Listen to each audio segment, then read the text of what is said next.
How to fix bad image error on Windows 11. 1.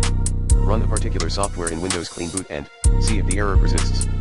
If yes, remove, using the recommended Uninstall Tool Pro in this video guide, and reinstall the troublesome program. 2.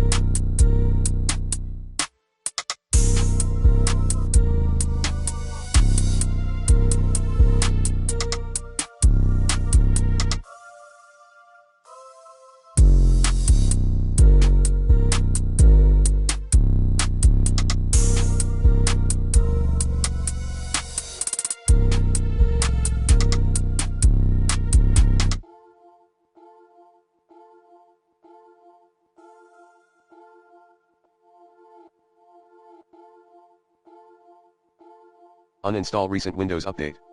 3. Run SFC scan as admin.